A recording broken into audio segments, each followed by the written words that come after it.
Fellow nerds, let's settle this debate once and for all. Dollar cost averaging or buying the dip. I know you've heard these terms buzzing around, and they can sound like something only a financial guru can understand.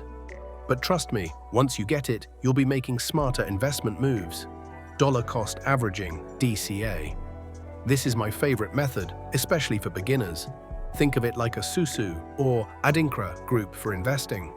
With DCA, you invest a fixed amount of money at regular intervals, no matter what the market is doing.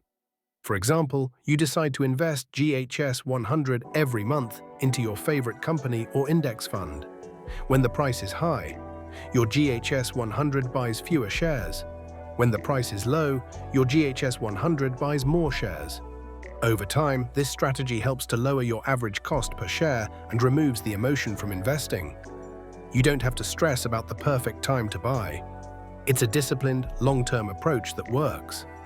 This is a strategy for long-term wealth building, perfect for those with a consistent income. Buying the dip. This is the more aggressive, action man approach. Buying the dip means you wait for a stock's price to drop significantly from a recent high, and then you swoop in to buy it, hoping it will bounce back.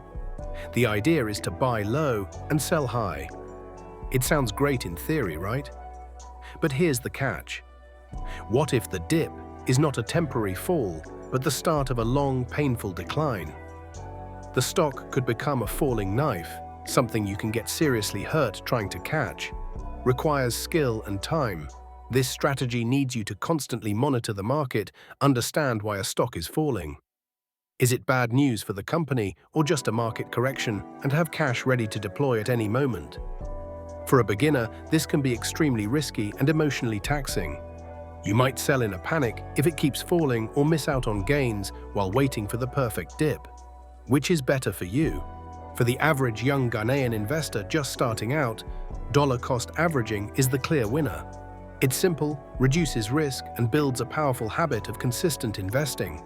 You don't have to predict the market, you just have to stay in it. Buying the dip is a strategy best reserved for experienced investors with deep knowledge and a strong stomach for risk. My advice? Start with DCA.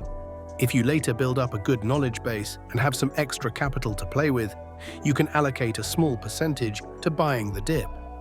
But for your main investments, stick to the consistent, disciplined approach. Remember, this is not a financial advice. Be sure to do your own checks before you proceed. Drop DCA or DIP below in the comments section for the option that makes sense to you. Like, share, follow, and subscribe for more investment tips from the nerds.